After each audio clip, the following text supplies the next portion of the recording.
this is IBM Museum.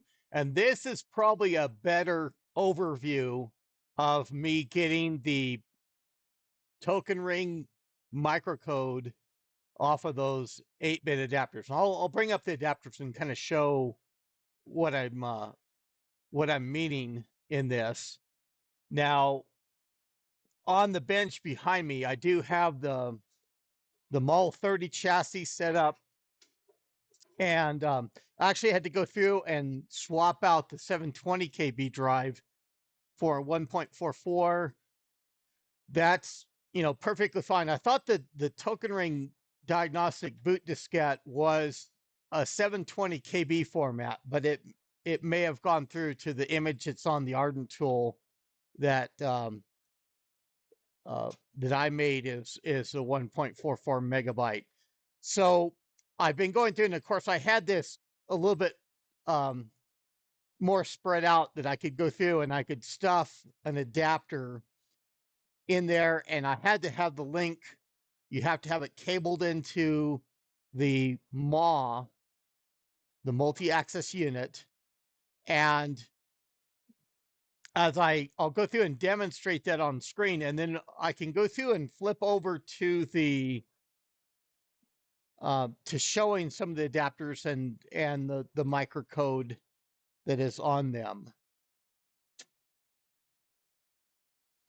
So going through and powering up the Mall 30 chassis here. And I, of course, did the screen capture in that previous video showing what comes up. Again, I'm getting this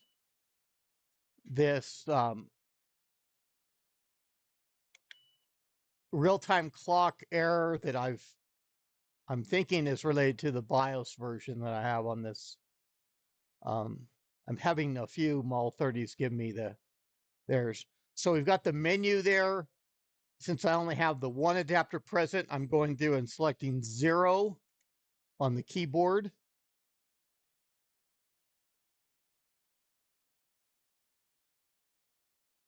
Okay.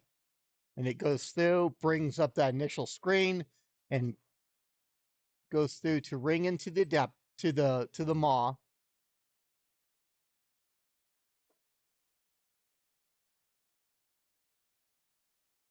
And these are noise canceling headphones, so I'm not that's maybe some of the noise that it's canceling in this regard. So it tells you that it's the only adapter on the ring, that's the only one plugged into the MAW, and that MAW is not daisy chained with any other MAW units, any other token ring equipment. So going through and pressing F1 for that's marked as the help goes through and gives that listing with that middle line that we're looking at for the microcode of this particular adapter. Now, as I say, normally I can go through and even there's no harm in going through and just even powering down the unit. Let's go ahead. We can just leave that up on the screen as we go through, and I can show the microcode levels. I do have the adapters arranged a little bit here. And so this is the 8-bit adapter. And this looks very much like the microchannel version for the chips and other things that were laid out. Now, this is the so-called Azores, and it's AZOROS. And IBM had gone through and named a lot of these, the token ring adapters and components after golf courses or locations that had golf courses.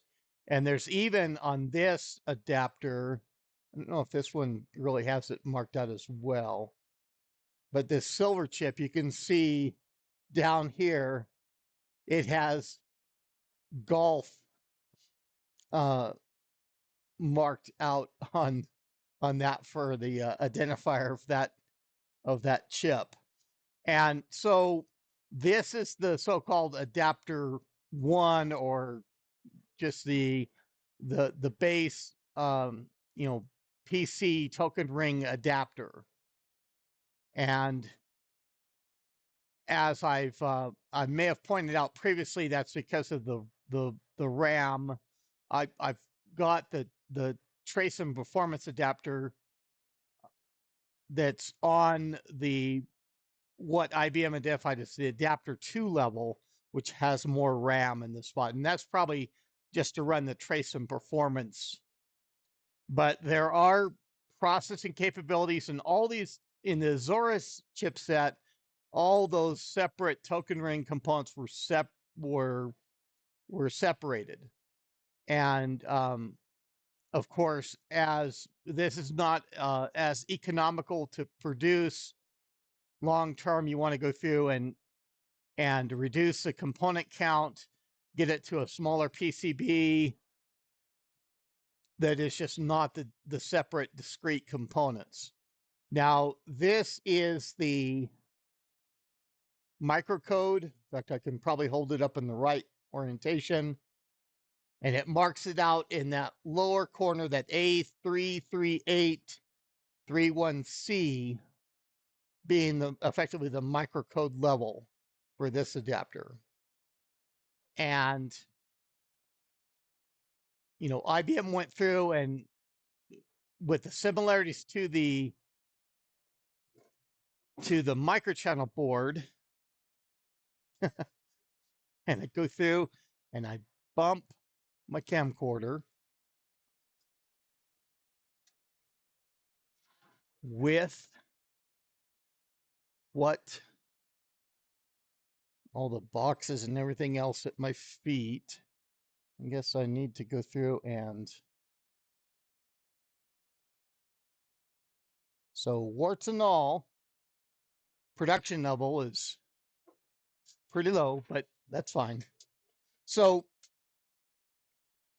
IBM did go through and they have it labeled on the board for these components. So that's really hard to see for this aspect of the for the chips. You can see the silkscreen markings, but then you have these 6K or 16K markings that are there.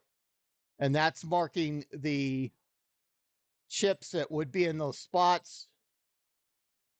It's marked for, they have the silhouette on the board.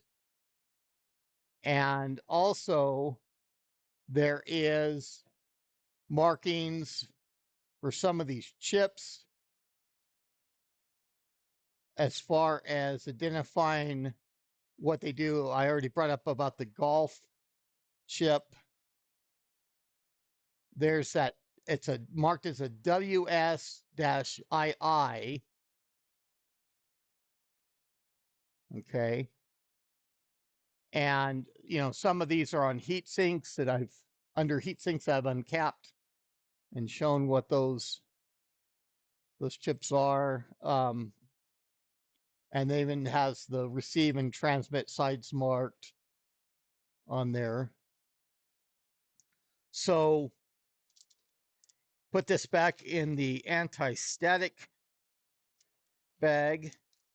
The trace and performance adapter that I have, at least that is, the anti-static bag for that is clear enough to show.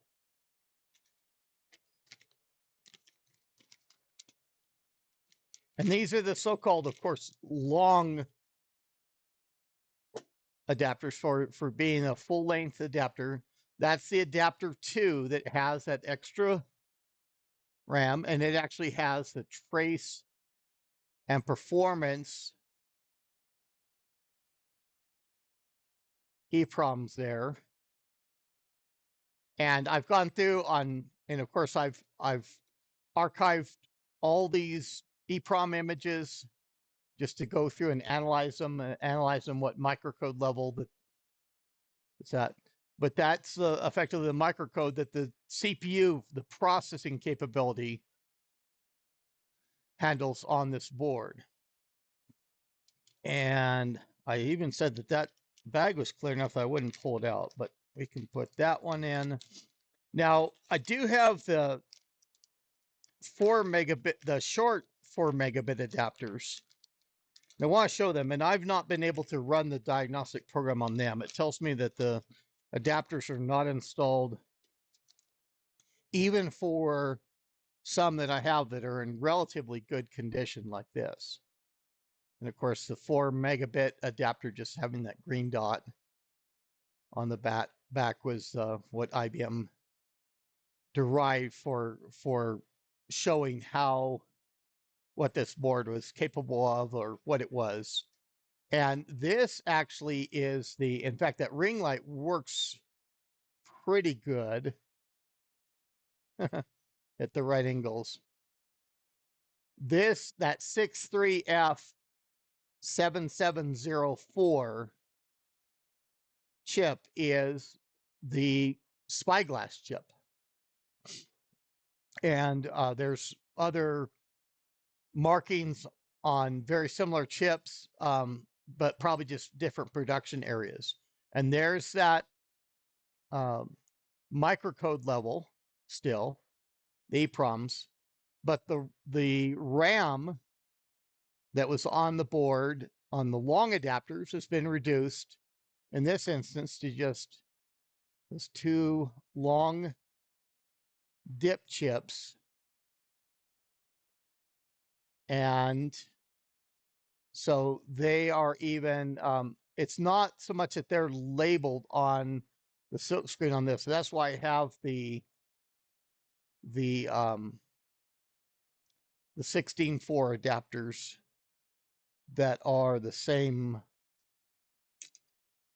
They're just, they're also capable of doing the 16 megabit rate. They've got that green dot with the 16.4. And this is also the same spyglass chip, that 63F7704. There's the microcode. It even has marked out as the even byte, the odd byte. I think the long adapters have that marked out as well. And then it has the RAM split up. You have the 32 kilobits by 8 in 2 chips, and then you have 64 kilobits by 1, and that would be effectively like kind of like a parity aspect for the RAM memory that's on there. And of course, this switches for configuring it, and looking very similar to the 4 megabit board, but this is what IBM went through, as well as making that 16 megabit in later versions, also going through and reducing the size of the adapter. So that's a good, overview otherwise of this process of me going through and shifting between these adapters. I do have, let's go through and get myself back on the screen, and I will go through and it's interesting that I learned here that the aspect of OBS is using ultimately Chrome as a browser, or at least it's being detected, going to where I have this in my drive to let's get that to dismiss.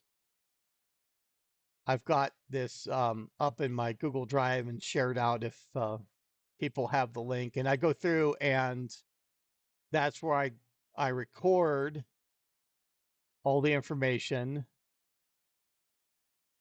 what adapter they're on, and what version that they're reporting, both in the EEPROM label and under the diagnostic. So going through and having all that data that I'm laying out to help analyze this. And this is probably good enough for me to put up my image on this, and maybe YouTube will select this as a thumbnail for this, so I can come up with something on my own. But that is the process of me going through for at least the 8-bit side. I'll also show a little bit of that microchannel aspect that I've already done as well. There's a couple other adapters. I need to test the 4 megabit microchannel token ring adapter. So I'll get to that and have another video for that. But I thought this was fairly informative. So if you enjoyed the video, go ahead and click on the like button, please. And as always, subscribe to my channel if you have not done so already. But this is IBM Museum. That's all I have for now. Thank you.